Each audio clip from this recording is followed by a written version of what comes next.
बहन बेटी, इनके बिना दुनिया का काम चल नहीं सकता। और इसलिए हमने तय किया सभी 52 जिलों में ये 52 पथ होंगे लाडली लक्ष्मी पथ। सीएम शिवराज सिंह चौहान का यही अंदाज उन्हें सीधे जनता से जोड़ता है। आधी आबादी के लिए उनकी ये सोच ही उन्हें लाखों बेटियों का मामा बनाती है। और अब 2023 के विधानसभा चुनाव के पहले एक बार फिर महिला और लाडली लक्ष्मी शिवराज सरकार की पहली प्राथमिकता बनती जा रही है। जाहिर है कि शिवराज सिंह चौहान ने 2008 के विधानसभा चुनाव से पहले 2007 में लाडली लक्ष्मी योजना लॉन्च की थी। इससे बीजेपी को 2008 और 2013 में जीत भी मिली थी। इस जीत में महिला वोटरों की खास भूमिका थी। अब प्रदेश में लाडली लक्ष्मी की संख्या 43 लाख पहुंच गई है, जो 2023 के लिहाज से काफी महत्वपूर्ण है। मैं 2005 में नवंबर में मुख्यमंत्री बन गया। पहले विधायक, फिर सांसद, फिर मुख्यमंत्री बना। तो मेरे दिमाग में सबसे पहली चीज ये आई कि शिवराज, अब तू मुख्यमंत्री बन जा रही, बेटी को लखपति बनाना, चाहे कुछ हो जाए, बेटी पैदा हो तो लखपति पैदा हो। तो एक तो हमने कर दिया तय कि बेटियों की शादी अब सरकार करेगी। अब 2023 के चुनाव के पहले एमपी में लाडली लक्ष्मी 2.0 की शुरुआत हो चुकी है। और अब इस योजना के फायदे भी जान लीजिए। लाडलियों को कक्षा 6 में एडमिशन पर 2000 रुपए की छात्रवृत्ति दी जाएगी।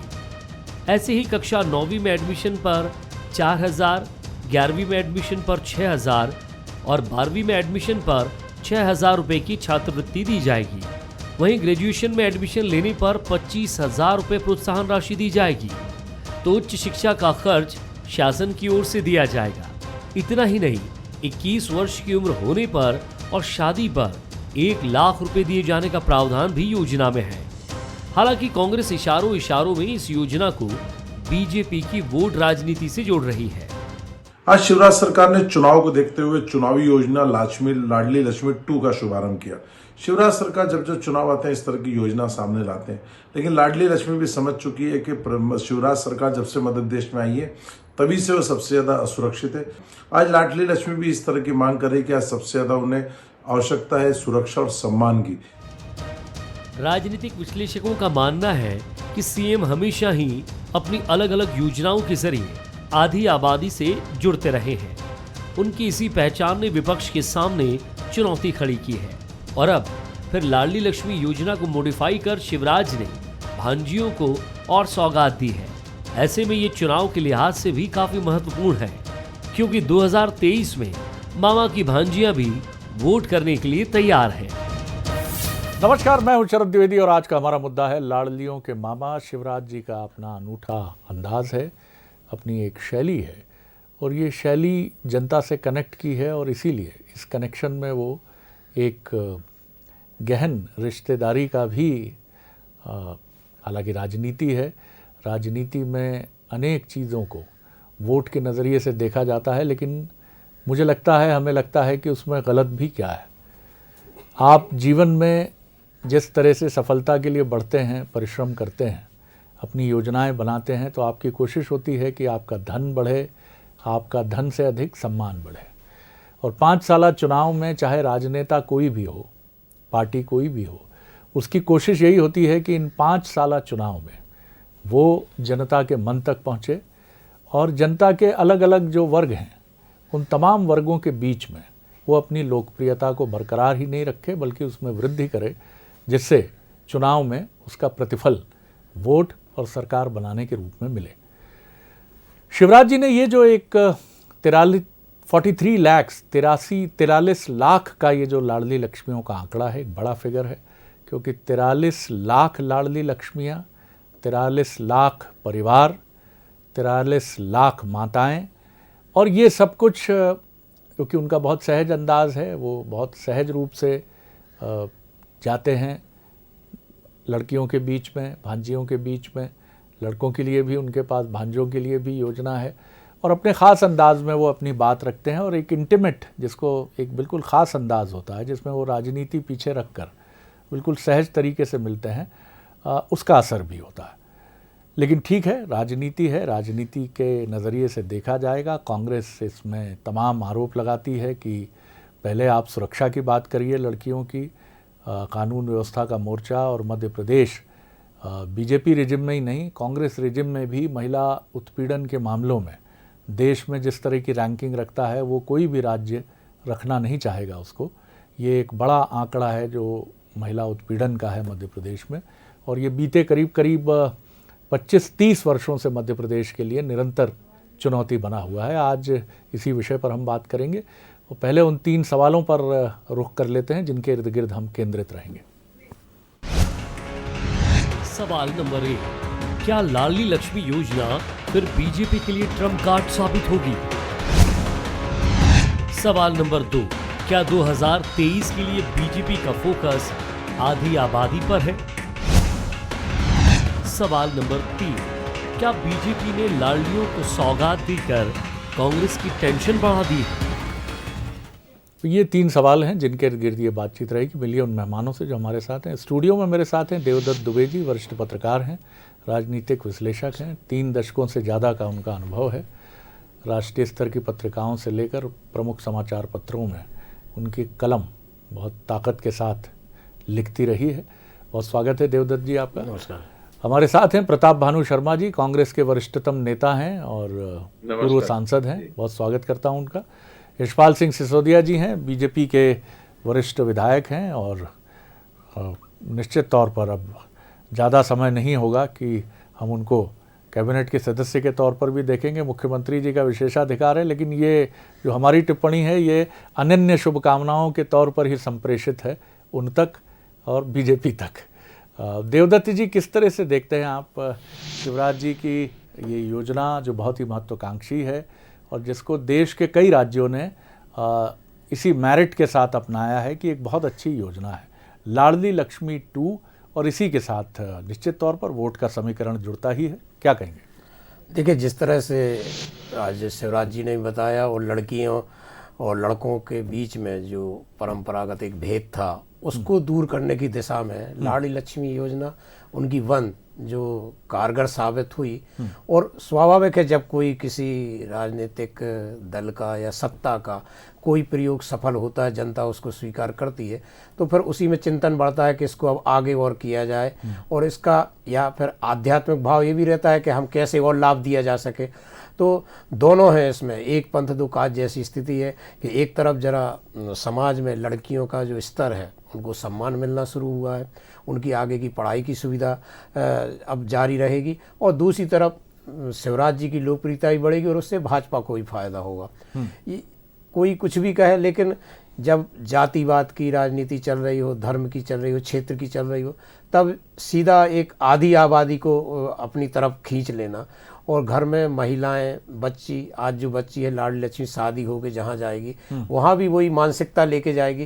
तो एक आधी आबादी को फोकस कर रहे हैं, क्योंकि इसके कारण उनको सफलताएं मिलती आई। 2008 में तो इसको श्रेय दिया ही जाता है, बाद में भी इसकी हर चुनाव में चर्चा होती है, ये उपलब्धियां जब बताने की बात होती है तो लाडली लक्ष्मी, तीर्थ दर्शन जी, कुछ ऐसी योजनाएं हैं जो सामाजिक सरोकारों की हैं, तो उनको बताने के लिए एक मुद्दा होता है। और आज जो लड़की है वो कल एक परिवार भी संभालेगी, तो एक जनाधार बढ़ाने की तरफ भी है एक मामला। लेकिन सब कुछ हो, राजनीति में जीतने के सब तरीके हैं, किसी के पास धर्म का है, किसी के पास जाति का है, कोई सामाजिक सरोकारों से है, और कोई अपराधी प्रवृत्ति से भी चुनाव जीतता है, कोई बूथ कैप्चरिंग से चुनाव जीतता है। तो चुनाव जीतने के बहुत सारे हथकंडे हम आपने आज़ादी के बाद देखे हैं, लेकिन यदि इस तरह से सामाजिक सरोकारों से जुड़ के चुनाव जीता जाए और इसी की प्रतिस्पर्धा शुरू हो जाए तो मुझे लगता है ये ठीक है। इससे सामाजिक समीकरण भी बनेंगे और समाज में जो भेदभाव है लड़का है लड़की का वो भी कम होगा, और भी इस तरह की योजनाएं हो सकती हैं जिससे चुनाव भी जीता जा सकता है और समाज में अच्छी दिशा भी दी जा सकती है। आपने एक महत्वपूर्ण बात कही है कि अगर प्रतिस्पर्धा वोट के लिए भी हो, अगर जी, और होती ही है जनरली, लेकिन अगर उसके साथ सामाजिक सरोकार जुड़ें, और ख़ास तौर से इससे हम में से कोई इनकार नहीं करेगा कि पुरुषवादी समाज का दृष्टिकोण रहा है, अभी भी है, और इसमें स्त्रियां पीछे छूटती हैं, पढ़ी लिखी भी, समाज के कमज़ोर तबके की भी, समाज के मध्यम वर्ग की भी। और ये स्त्रियां इसलिए पीछे छूटती हैं क्योंकि पुरुष की एक जो दृष्टि है और सोच है। ऐसे में अगर आप परिवार की स्त्री को, और ख़ासतौर से कमज़ोर वर्ग जो समाज का मध्यम वर्ग, निम्न मध्यम वर्ग और वंचित वर्ग है, ग्रामीण वर्ग है, अगर वहाँ से बच्ची पढ़ने के लिए निकलती है, प्रताप भानु जी, इससे तो आप भी इनकार नहीं करेंगे कि महिला सशक्तिकरण की ये योजना और चीज़ें ज़रूर निश्चित तौर पर जैसा कांग्रेस मांग करती है और जो उचित है कि उनकी सुरक्षा की दृष्टि से भी महत्वपूर्ण कदम होने चाहिए, लेकिन इस योजना की प्रशंसा आप भी करेंगे क्योंकि कुछ कांग्रेस शासित राज्यों ने भी इसको कमोबेश दूसरे तरीके से अपनाया है, लेकिन इस योजना की स्वीकार्यता पूरे देश में है। जी देखिए शरद जी, लाडली लक्ष्मी योजना जो 1.0 आई, उसका सबने स्वागत किया, कांग्रेस ने भी स्वागत किया, और जब कमलनाथ जी के नेतृत्व में कांग्रेस की सरकार बनी तो उसको हमने चालू रखा और उसको उसी मुस्तैदी के साथ सामाजिक न्याय दिलाने की दृष्टि में एक महत्वपूर्ण कदम माना। पर आज प्रश्न चिन्ह इसलिए खड़ा होता है कि राजनीतिक नजरिए से ये निर्णय जिस तरह से लिया है 2.0 का या 2.0 का, ये एन चुनाव के वक्त पर वोटर्स को लुभावने के इरादे से लिया गया निर्णय है, और इस तरह के आर्थिक सहयोग में भ्रष्टाचार में लोग लिप्त हो जाते हैं, ये हमने देखा है। चाहे मध्याह्न भोजन हो, चाहे वो स्कॉलरशिप की योजना हो, फर्जी स्कॉलरशिप लोगों को मिलने लगती हैं गलत एफिडेविट पर। लेकिन शर्मा जी, क्या आप राजनीतिक दलों के चुनावी घोषणा पत्र को फिर क्या कहेंगे? वो चुनाव जीतने के उद्देश्य से ही डिजाइन होते हैं, और राजनीति में आप लोग हैं क्यों? अब ठीक है, ये बिल्कुल सही बात है कि क्या ये भी राजनीतिक दल कहें हम भले ही हार जाएं, लेकिन हम ये बात नहीं कहेंगे। मैंने ऐसे राजनीतिक दल कम से कम 40 साल से तो देश की राजनीति में नजर नहीं आए शर्मा जी मुझे। जी नहीं शरद जी, आप बिल्कुल ठीक कह रहे हैं कि मैनिफेस्टो में सब जनता को लुभावने वायदे करते हैं, और पर उसमें जो सबसे बड़ी सावधानी बरतने की जरूरत है कि हम वोटों के लिए ऐसी योजनाओं की घोषणा ना करें जिसमें भ्रष्टाचार घुस जाए या भ्रष्टाचार की वो भेंट हो जाए।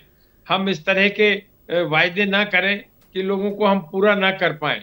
लाडली 1.0 योजना इतनी बढ़िया योजना थी, सबने उसको स्वीकार किया और उसका लाभ बच्चियों को उनकी शिक्षा के लिए, उनके जीवन स्तर को सुधारने के लिए मिला, और हमने, कांग्रेस ने भी उस चीज को समर्थन किया। परंतु जो चीज एन चुनाव के एन मौके पे कर दी जाए, चुनावी नजरिए से कर दी जाए, तो हमें ये सावधानी बरतना पड़ेगी, क्योंकि लाडली लक्ष्मी योजना में एक थर्ड एजेंसी इन्वॉल्व है, बैंक इन्वॉल्व है, और उसके माध्यम से कहीं करप्शन के चांसेस या मिसयूज होने के चांसेस नहीं है। परंतु स्कॉलरशिप में कितने घपले हो रहे हैं, SC ST स्कॉलरशिप में कितने झूठे एफिडेविट हो रहे हैं। ऐसे ही लाडली लक्ष्मी योजना में यदि आपने सावधानी नहीं बरती तो जो राशन घोटाला हो गया, जो आपका और दूसरे कैरम बांध के उसमें 350 करोड़ का घोटाला हो गया, इस तरह के आपके मध्याह्न भोजन में घोटाले हो गए, उस तरह की भेंट ना चल जाए। यदि उनका इरादा साफ है, इरादा अच्छा है, तो इसमें कोई बुराई नहीं है, लाभ देना चाहिए। आपका बहुत ही संतुलित और संयमित प्रतिक्रिया रही है। यशपाल जी, प्रताप भानु जी ने ये कहा है कि हमने लाडली लक्ष्मी 1 स्वागत किया उसका, और जब हमारी सरकार आई मध्य प्रदेश में कमलनाथ जी के नेतृत्व में, तो हमने उसको मेरिट के आधार पर उसको कंटिन्यू भी किया। उनकी चिंता ये है, पहली चिंता तो ये कि जैसा आपकी पार्टी से भी चिंता जताई गई है कि चुनाव के पहले लोक लुभावन घोषणाएं करना एक चुनौती है देश के लिए। दूसरी महत्वपूर्ण बात वो ये कह रहे हैं कि आप ये ध्यान रखें कि कहीं इसकी मॉनिटरिंग में करप्शन और दूसरी चीज़ें ना हो, जो उनका कांग्रेस का आरोप है कि ये चीज़ें सवालों के दायरे में खड़ी होती हैं। जी यशपाल जी। जिंदगी भर सत्ता में रहकर के जिस कांग्रेस पार्टी ने अखंड भ्रष्टाचार किया है, अखंड भ्रष्टाचार में डूबी है, आज वो हम पर प्रश्न चिन्ह उठाने की कोशिश कर रहे हैं, हम पे उंगली उठाने की कोशिश कर रही है। पहले अपने गिराबान में कांग्रेस पूरी झांक के देख ले, ए से लगा करके जेड जो अल्फाबेटिक होता है अंग्रेजी के, उतने घोटाले हुआ करते थे मनमोहन जी की सरकार के समय में। मैं बात करना चाहूंगा शरद जी, आज का जो वातावरण था वास्तव में, और प्रताप भानु जी बहुत वरिष्ठ हैं, और तब जब आप कह रहे हैं कि भ्रष्टाचार की आशंका, आज अगर कॉलेज में प्रथम वर्ष में एडमिशन लेने वाली बेटियों के खातों में एक क्लिक से करोड़ों रुपए की राशि ट्रांसफर हुई हो और इस शर्त के साथ हुई हो कि फर्स्ट फेज में 6 मंथ में 12,500 रुपए और 6 महीने के बाद में पूरी पढ़ाई करने तक इस सत्र की पहले सत्र की बीए पार्ट 1 के जो प्रवेश होगा उसमें 12.5 मतलब 25,000 रुपए की राशि उनके खातों में ट्रांसफर होगी। ये तो पारदर्शिता है। और हम तो कह रहे हैं कि माननीय मुख्यमंत्री शिवराज सिंह जी चौहान ने जो योजना लागू की और आपने भी अपनी रिपोर्ट में भी कहा है कि पूरे देश में इसको आंशिक रूप से कहीं बुझे मन से कहीं उदास मन से उसको स्वीकार भी किया है। तो माननीय मुख्यमंत्री शिवराज जी मध्य प्रदेश के एक ऐसे मात्र शरद जी मुख्यमंत्री हैं जो पूरे देश भर में मुख्यमंत्री के रूप में बच्चों और बेटों और बेटियों में मामा के नाम से जाने जाते हैं। हमारा कहना लाडली लक्ष्मी अगर राजस्थान में है तो अशोक गहलोत जी मामा क्यों नहीं कहलाए जा रहे हैं? अगर छत्तीसगढ़ में भी ये योजना लागू है तो हमारे भूपेश बघेल जी कांग्रेस पार्टी के नेता वहां पर मामा क्यों नहीं कहे जा रहे हैं? यात्रा बहुत लंबी है शरद जी। ये लाडली लक्ष्मी को करने से, और आज मैंने मुख्यमंत्री जी का उद्बोधन भी सुना, मैं पूरे दिन कार्यक्रमों में था।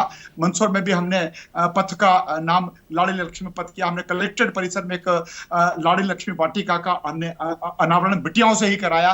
तो मुख्यमंत्री जी का आज उद्बोधन में एक चीज उभर करके सामने, शरद जी मैं उसका जरूर उल्लेख करूंगा कि बेटियों को कोख में मार देने की मानसिकता थी।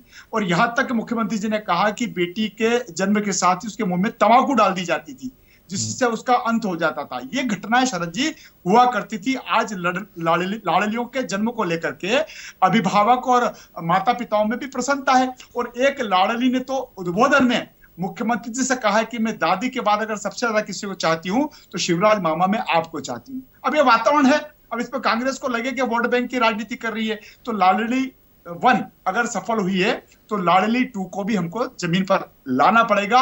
और लाडली 2 के जो कंसेप्ट है वो भी हमको समझना पड़ेगा। यशपाल जी, लेकिन लाखों लड़कियों को जी, लेकिन पहला तो मेरा आग्रह ये है कि धन्यवाद तो बनता है, प्रताप भानु जी ने बड़ी उदारता से ये माना है और अच्छा लगता है जब इतनी संयमित प्रतिक्रिया आती है विपक्ष के महत्वपूर्ण नेता की तरफ से कि हमने इस योजना के हम विरोधी नहीं हैं और हमने खुद सरकार में जब आए तो हमने कंटिन्यू किया। और जो विपक्ष के नेता के नाते उनके सुझाव हैं या उनके आरोप हैं वो भी लोकतंत्र में महत्वपूर्ण इसलिए हैं कि उनको ध्यान में रखकर आप अपनी इस योजना को, मुख्यमंत्री जी की इस ड्रीम प्रोजेक्ट को और फूल प्रूफ बना सकते हैं और बेहतर कर सकते हैं। लाडली पथ देखिए, मुख्यमंत्री जी पूरा जोर लगाते हैं, वो कहीं कसर नहीं छोड़ते हैं। और आपको भी मैं एक जनप्रतिनिधि के तौर पर इसी रैंकिंग के साथ देखता हूं, आप भी पूरा प्रयास करते हैं। लेकिन पूरे मध्य प्रदेश में लाडली पथ के रास्ते में कोई अवरोध ना हो। शराब की दुकान अगर आती है तो ये जनप्रतिनिधियों का दायित्व है कि एक समाधान उसका निकालें।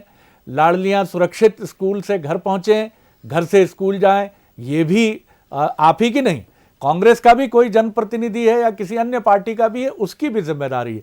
ये लीड लेकिन बड़े भाई के नाते, सत्ताधारी दल के नाते आपको लेनी है। देवदत्त जी, मैं इसी प्रश्न पर आता हूं। हर चीज मुख्यमंत्री पर छोड़ना उचित नहीं है।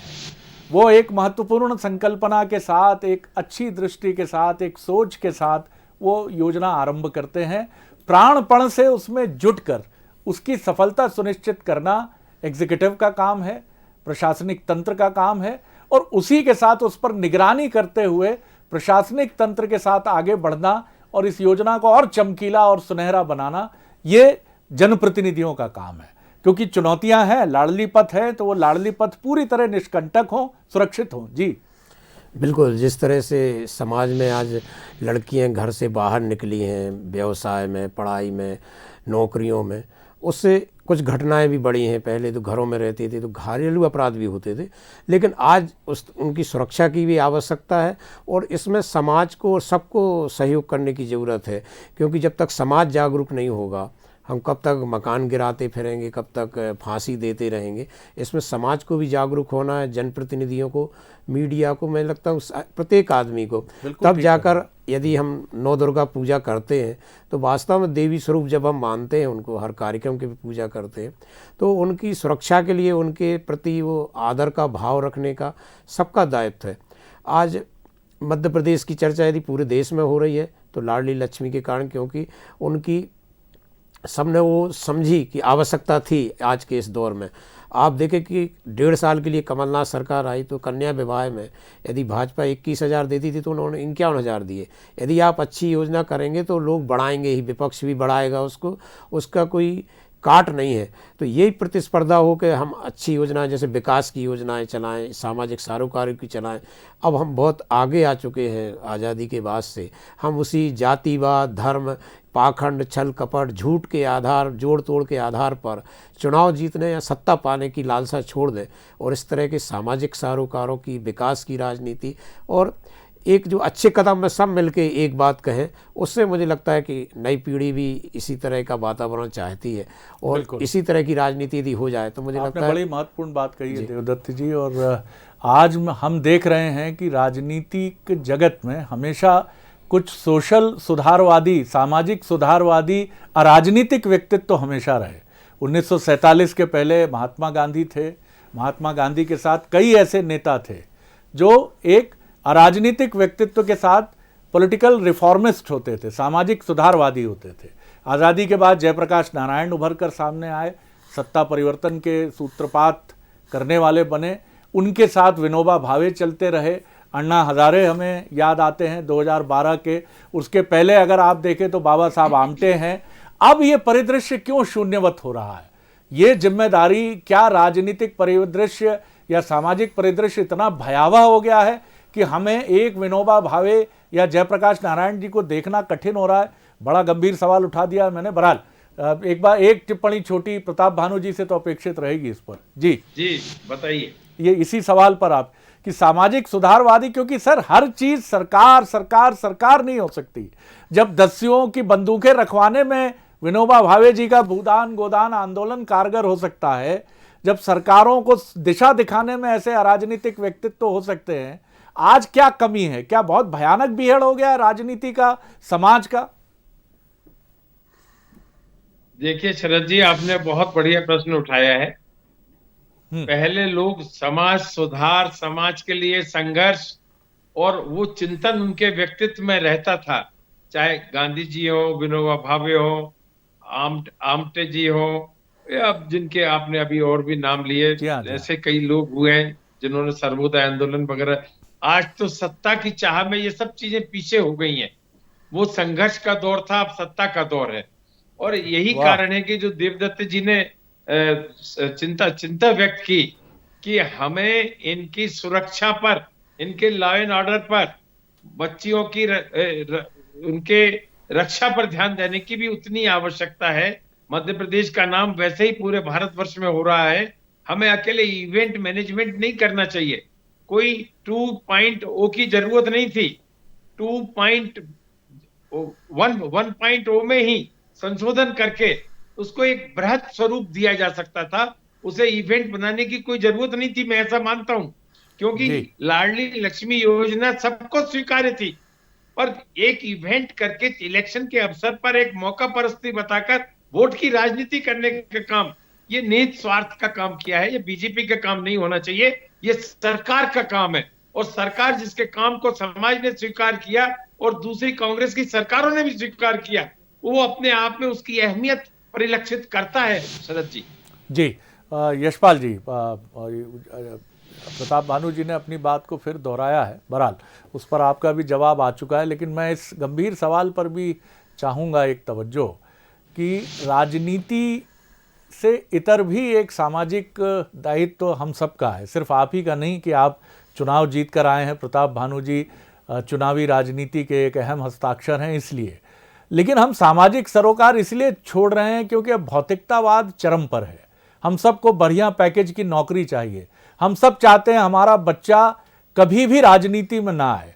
हम कभी नहीं चाहते कि वो सड़क पर खड़ा होकर कड़क धूप में प्याऊ में खड़ा होकर पानी पिलाए, क्योंकि हम सब का इंस्टेंट वहाँ भी हम सब चाहते हैं कि 21 शनिवार का कोई मंत्र मिल जाए, उसकी पूजा हम किसी मंदिर में करा दें और सब कुछ समवेत रूप से बहुत अच्छा हो जाए।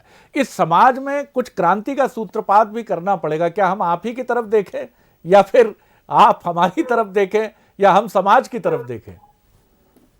जी देखिए, जिन महापुरुषों के, जिन विद्वजनों के आपने नामों का उल्लेख किया, तो तुलनात्मक दृष्टि से अगर आप देखेंगे तो उस समय अगर शिक्षा की कमी थी, अज्ञानता की कमी थी, समाज कटा सा रहता था, वैमनस्यता थी, ऐसा प्रतीत होता समाज है को श्वान मुख्यधारा से महोदय भी उद्वेलित हो गए इस टिप्पणी से। इनकी भी भावनाएं सतह जी। पर आ गई। जी नहीं, अगर इस प्रकार से वो लोग जो वातावरण उस समय था, जिस प्रकार से कमियां थी, उस कमियों को दूर करने को लेकर के वो लोग समाज सुधार में लगते थे। आज तरक्की तो हुई है शरद जी, और तरक्की के इस दौर में स्वास्थ्य की सेवाओं में, शिक्षा की सेवाओं में, अधोसंरचना मामले में, इंफ्रास्ट्रक्चर को लेकर के और हितग्राही मूलक योजनाओं को लेकर के आज अवेयरनेस आई है। इसके कारण से आज सामाजिक आंदोलन के करने वाले की बजाय आज जनप्रतिनिधियों की, राजनेताओं की, सरकारों की और अधिकारियों की जिम्मेदारी उन व्यवस्थाओं को ठीक करने को लेकर के ज्यादा बेहतर हो रही है। बिल्कुल आपने ठीक कहा, लेकिन ये लाडली लक्ष्मी के लिए शिवराज जी की तरफ हम सब जरूर देखें, लेकिन अपने गिरेबां में भी झांकें जरा कि अपने परिवार में अगर मेरे छोटे भाई या बड़े भाई की ही आर्थिक स्थिति ठीक नहीं है तो क्या उनकी बेटी के विवाह में मैंने कोई अंशदान दिया है? चलिए और बड़ा मन करते हैं तो पड़ोस में अगर कोई निर्धन वर्ग का व्यक्ति है, उसकी बेटी के लिए शादी में 500 रुपए का लिफाफा देने में ही कई लोग कराहने लगते हैं। क्षमा चाहेंगे, माफ़ी चाहूँगा, कड़वी बात लगी हो, लेकिन उससे आगे भी बढ़कर क्या आपने कभी सोचा है, अगर आपकी हैसियत है तो, या अपना पेट हाहू मैं ना देखूं काहू, और फिर भी दुनिया को कोसिए, तंत्र को कोसिए। कमाल के हैं साहब। माफ़ कीजिएगा, कभी कभी ये नासमझ व्यक्ति जो टाई लगा के बैठा है कड़वी बात बोल जाता है, लेकिन दिल की बात है सर, जुबान पे आ जाती है। बहुत शुक्रिया प्रताप भानु जी, बहुत शुक्रिया यशपाल जी, बहुत शुक्रिया देवदत्त द्विवेदी। आगे देखिए छत्तीसगढ़ आज का मुद्दा, छत्तीसगढ़ियावाद वर्सेस भारतीयवाद। नमस्कार।